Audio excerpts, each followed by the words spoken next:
Okay, every parent and childcare provider knows this moment, right? It's the morning rush, your kid seems a little off, and that huge question starts looming. Are they too sick for daycare? It's such a stressful decision trying to balance your job, your child's health, and the health of every other kid in the room. So let's just dive right in and try to get some real clarity on this. So what's the actual line in the sand? I mean, is a simple runny nose really enough to keep them home? What about a little cough or a fever that's kind of low? Today we're going to cut through all that confusion and get to the real, evidence-based answers for when a child truly needs to stay home.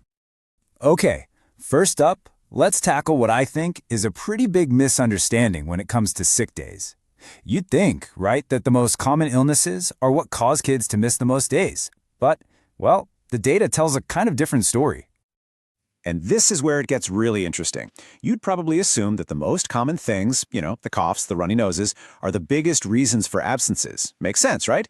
But check this out. The data shows something else entirely.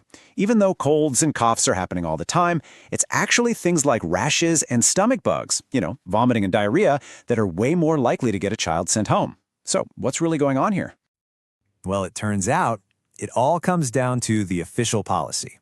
It's not always about how sick the child actually is. It's about the specific exclusion rules that the daycare or the school has in place. Those rules, they're the real gatekeepers. And that's exactly why it's so important for everyone to understand them. All right, so we know the policies are a huge deal. Let's talk about the most common culprits, those respiratory bugs. And, it can be super tough to tell the difference between just a common cold and the actual flu. But trust me, that distinction, it really, really matters. This lays it out so clearly. Think about it. A cold kind of creeps up on you, right? The symptoms peak in a couple of days, you get that classic runny, stuffy nose, and a fever? Not very common. But the flu? Bam! It hits you like a truck. It comes on suddenly, the symptoms are way more intense. We're talking body aches, serious fatigue, and a fever is super common. And here's the most important part. A cold is annoying, sure, but the flu can actually lead to some serious stuff, like pneumonia. And get this, here's a guideline that might actually surprise you, and it applies to both. Just because a kid has a cold or even the flu doesn't mean they automatically have to be sent home.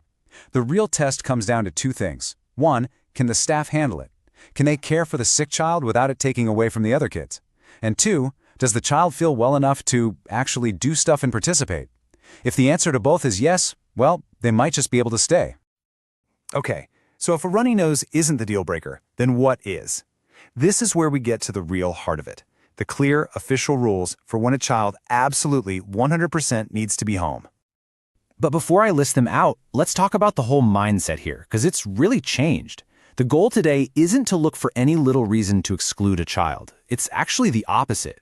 The goal is to include children safely. The thinking is, hey, getting mild sicknesses is just a normal part of being a kid, and keeping them home unnecessarily puts a massive strain on families.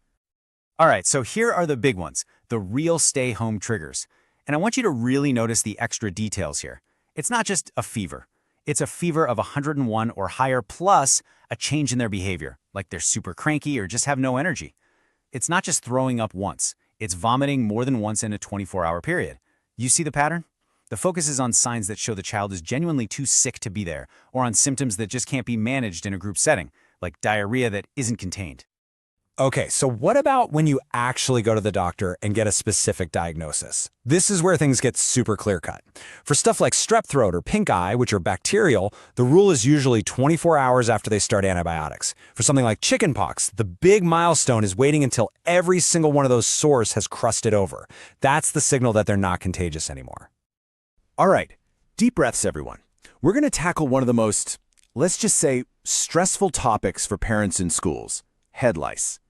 It is time to finally bust that old no-knit myth for good. So first, what are we even talking about here?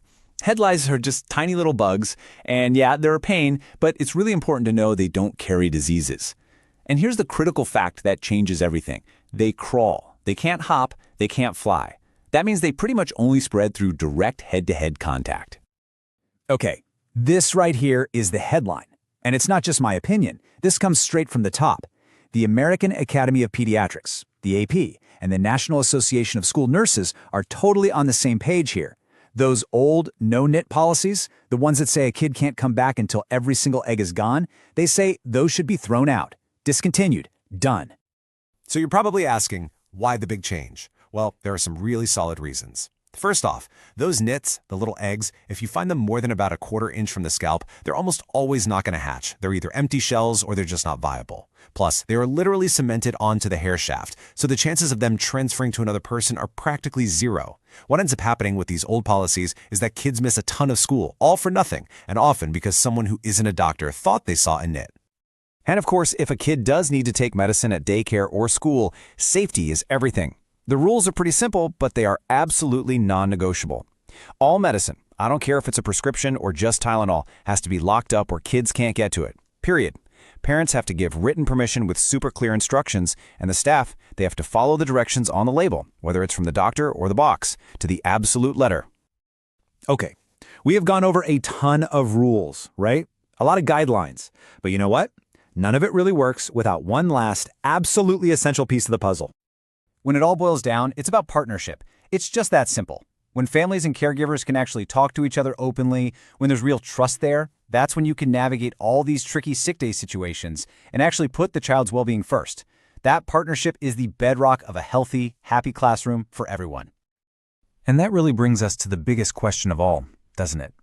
Because this isn't just about a list of symptoms or policies. It's about the entire culture we create.